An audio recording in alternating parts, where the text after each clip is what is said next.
Bagian kotak hitam atau black box berisi kokpit voice recorder CVR pesawat Sriwijaya Air nomor penerbangan SJ182 yang jatuh di perairan Kepulauan Seribu, Sabtu, tanggal 9 Januari tahun 2021 telah ditemukan.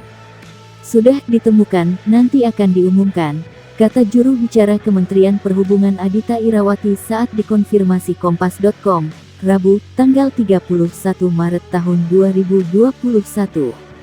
Kendati demikian, Adhita belum membuka informasi soal waktu penemuan dan lokasi penemuan CVR black box tersebut. Nanti diumumkan, kata dia singkat.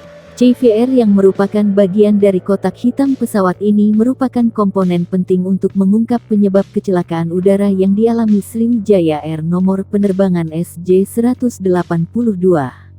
Ketua Komite Nasional Keselamatan Transportasi KNKT, Suryanto Cahyono mengungkapkan, tanpa CVR, pihaknya tidak bisa mendapatkan data percakapan yang terjadi di kokpit antara pilot dan kopilot.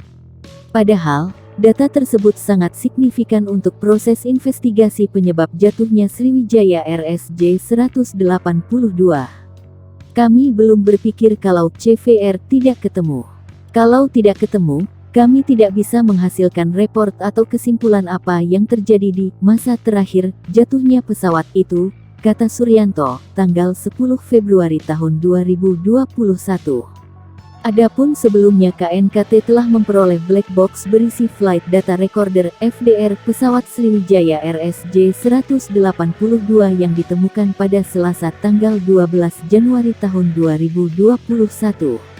Berbeda dari CVR yang berisi rekaman di kokpit, FDR berisi data-data rekaman penerbangan dan semua aspek pesawat. Diketahui, pesawat Sriwijaya Air nomor penerbangan SJ182 rute Jakarta-Pontianak jatuh di antara Pulau Laki dan Pulau Lancang, Kepulauan Seribu, Sabtu tanggal 9 Januari tahun 2021. Pesawat itu mengangkut 62 orang yang terdiri dari 6 kru aktif, 46 penumpang dewasa, 7 anak-anak, dan 3 bayi.